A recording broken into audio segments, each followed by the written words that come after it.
Daily reflections don't mean much if they don't roll into weekly patterns. Monthly reviews fall flat if they're not tied into your annual goals. This tiered life framework changes all that. It's one science-based method where your daily notes link to your weekly goals and your monthly systems are connected to your annual vision. By the end of this video, you'll see how to fully organize each area of your life, never having to start from scratch. Let's start with a strong base, your daily review. Your daily review is all about self-monitoring and ensuring that you're being really intentional with how you spend your hours. After all, your hours make up your days make up your weeks, and you get my general drift here. I've done my daily reviews and reset in both a digital and an analog system. These days, I still use both, but I focus on ensuring that everything ultimately ends up in my digital system since I enjoy collecting data for long-term tracking and analysis. I did a whole video on my tracking obsession, and I'll leave that linked up above. My daily digital dashboard looks something like this. Some people love to check social media as soon as they wake up. I love to check on my sleep data, and that's the very first thing that I document on my daily log. Throughout the day, I'll also be documenting fitness metrics and nutrition metrics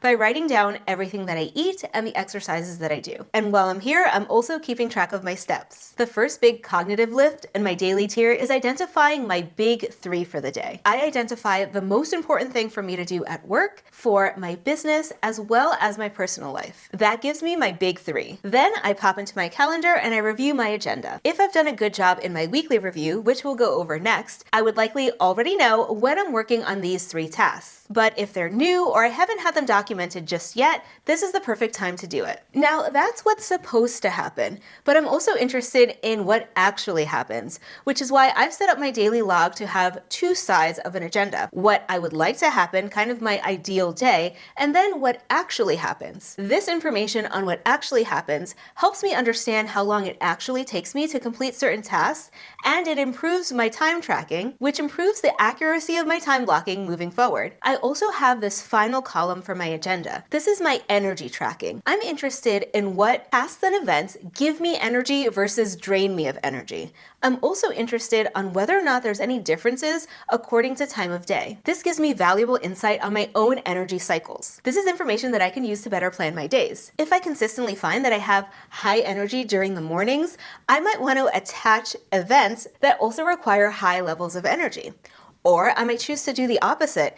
If events or tasks are really draining of my energy, maybe I want to go ahead and slot those into times of day where I have high energy so that I can feel a little better as I'm doing boring, mundane tasks. I haven't quite mastered how I'm going to be using this energy data just yet, but I like having the data so that I can test hypotheses and different strategies moving forward. And if you're wondering, who is this person who's collecting all of this data on themselves? Hi, I'm Dr. Jamie, licensed clinical psychologist and behavioral scientist who has focused on performance optimization for the last 12 years. Next up is the weekly review and reset tier. If you've done most of your daily resets, your weekly tier should have enough information for you to start recognizing some behavioral patterns. You also have a collection of wins that helps you experience more substantial moments of gratitude. The weekly reset is also the workhorse within this tier system because it's one of the first times that you're checking in and moving forward some of your life processes. The weekly reset is a great way to pause and organize your today. That means things like cleaning up your physical space, cleaning up your digital space. I like to go through and close up all of my tabs.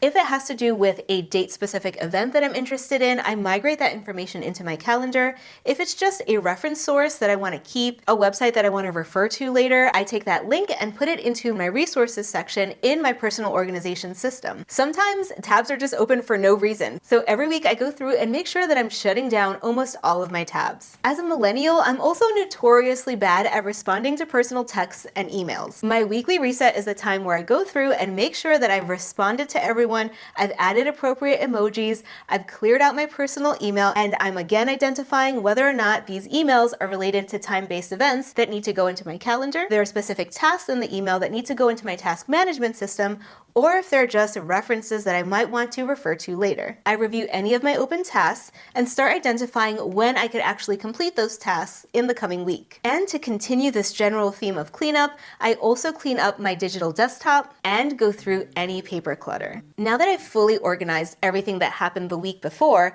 I'm gonna start planning my next week. I do that by reviewing the calendar, putting in any of those tasks that I've identified from any of the things that I organized in the past week, into that calendar, and I take a peek at my monthly goals to see if I'm getting any closer to that endpoint. If I'm not as close to my monthly goals as I think I should be, this is my opportunity for me to rethink what I've been doing and identify what things I need to add or remove so that I can get closer to my monthly goal. My weekly review also involves a weekly meeting with my family. There we talk about differences in schedules, we coordinate things like school pickups, sync our schedules, and identify activities that we'd like to do over the next quarter. Now for some journaling prompts. During this weekly tier, I ask myself, what patterns am I noticing with my wins? What's drained me the most and what's fueled me the most? What ruminations keep appearing day after day? And finally, what am I most grateful for? Now I'm in a really good spot to move on to the monthly tier. The monthly tier is one of my favorite reviews, and it might be because I started with something really fun. I go through my calendar and all of my photos and identify a collection that seems representative of how I've spent my time that month. I usually put them into a collage and drop that into my monthly review here on Notion. Since I usually have a bunch of memories for the month, I like picking out my favorite one and also documenting some cool or different things that I've done. During my monthly reset, I start with reflection because this is the first strategic tier within this system. We're focusing on more big picture things. What systems served me well this month?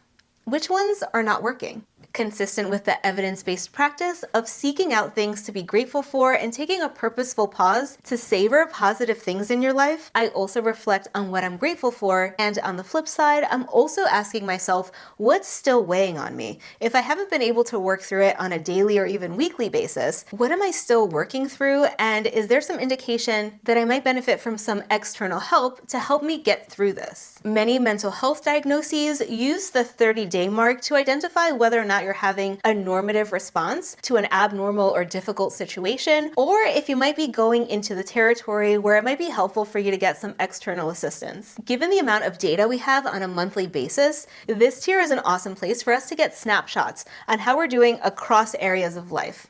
I like to look at my overall mood. I also use my daily energy ratings to get an energy snapshot for the month. In the annual tier, which we'll go through in more depth in just a moment, we go through the process of identifying our life domains, and we also identify how we think we're doing in each of those domains. At the monthly tier, we do a quick check-in on how we're doing in all of our life domains. This is going to help me understand how different life areas have fluctuated throughout the year. Next is a deliberate examination of your monthly goals. Did I meet my monthly goals? How far was I from meeting my monthly goals?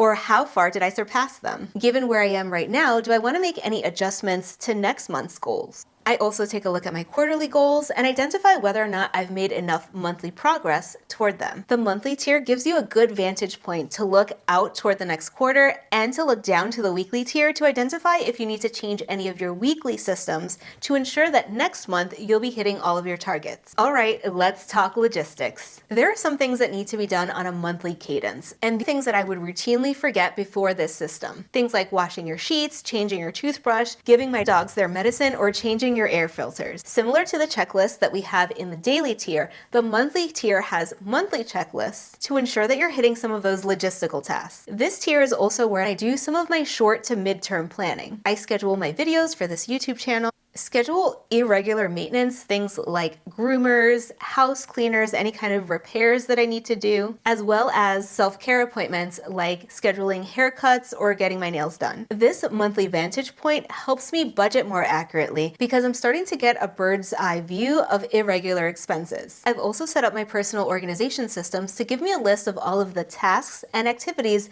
that I've completed in the past month. So before I move on from my reflection section, I take a moment to give myself a high five for all the things that I've done over the last month and all of the different activities that I've participated in.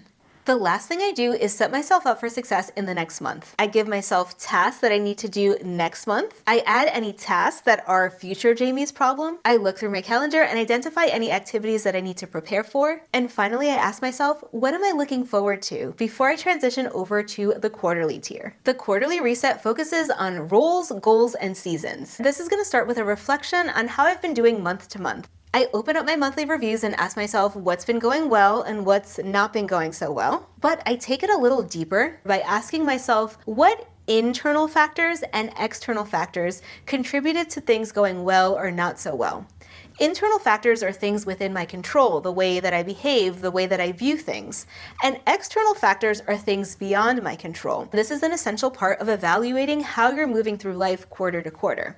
There are some things that are totally your responsibility and within your sphere of influence, while there's some things that are just out of our control. Spending too much time on things that are out of your control could be a waste of valuable cognitive space, effort, and time. So before I move forward and start readjusting, I want to have a clear picture of the contributors to the current state. I also ask myself 4 questions. What's one lesson this quarter that I want to carry forward?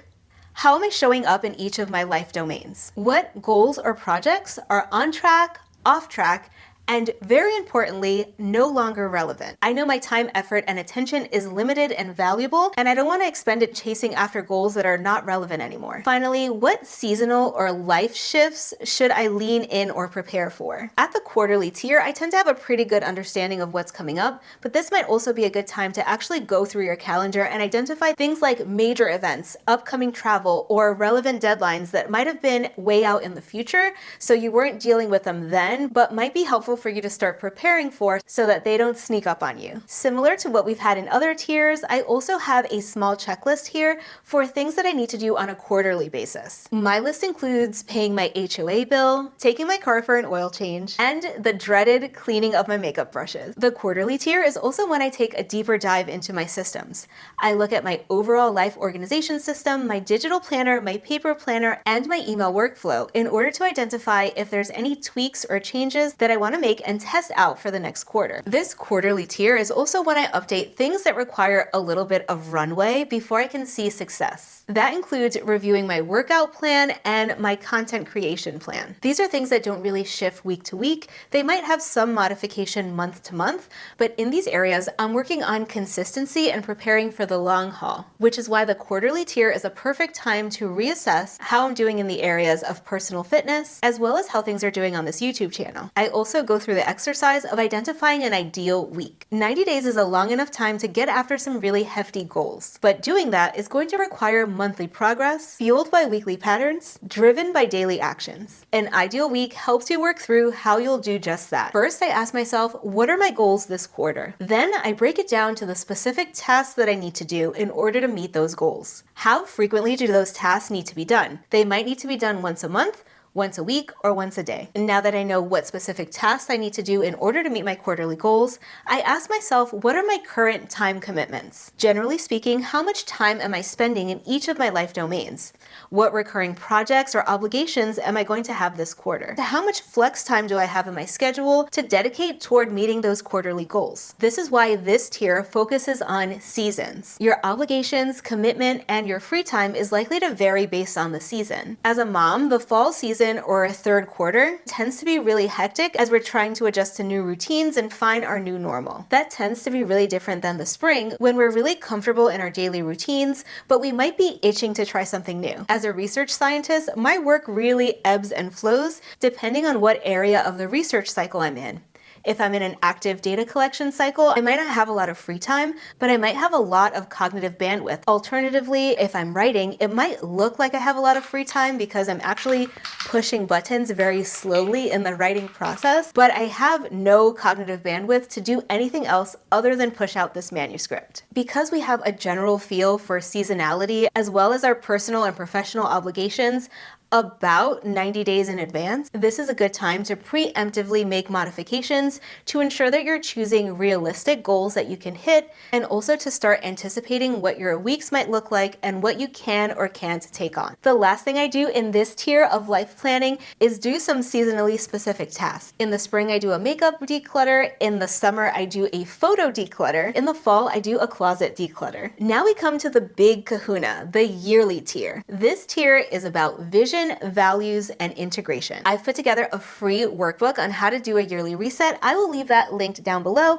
and while you're there, consider subscribing to this channel. I'm so excited. We're almost at 10,000 subscribers. If you feel like you've gotten any value out of this video, I would love a subscribe or even just a comment on one thing you're taking away from this video. I usually stay in this tier for about a day or two in December. Similar to the monthly tier, I take a look at all of my photos and I make a little collage representing the highlights of the year. Then I go through my calendar calendar and list out some of the cool and not so cool things I've done. Since I'm systematically reviewing my budget every month, I have all of the data that I need to understand how I'm spending my resources. I also take a look at how I've felt. I love these kinds of emotional heat maps that give you a snapshot of how you felt over a long period of time. In years past, I've divided my emotional experience based on how I feel about work, how I feel about my relationship, and how I feel overall about my life. I've gotten so much information by having this bird's eye yearly view of my feelings. A year is a long enough time for you to have significant changes in your values and resources, in your life roles, and potentially in your values. In this tier, I walk through a typical week to try to identify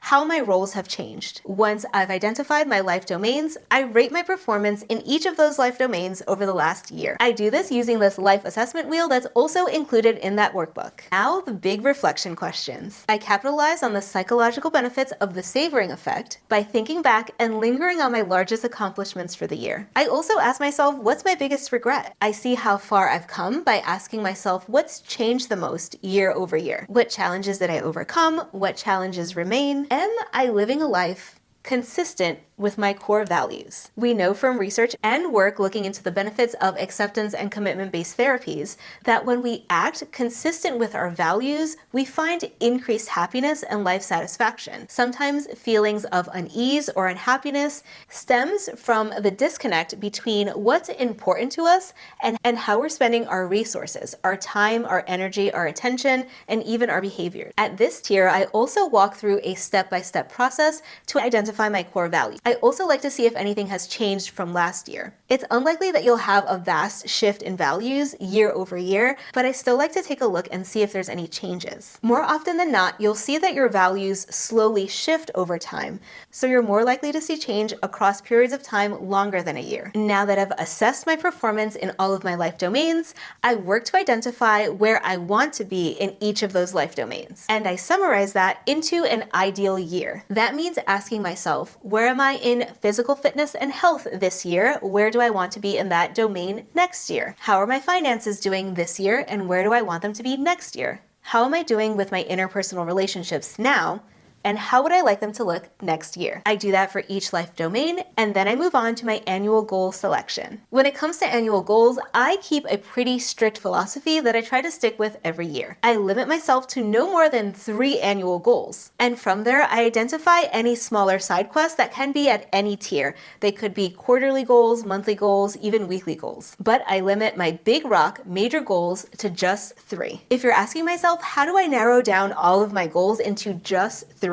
Check out this video right here where I review a process to do just that, or check out this video where I go through my actual annual review for 2025.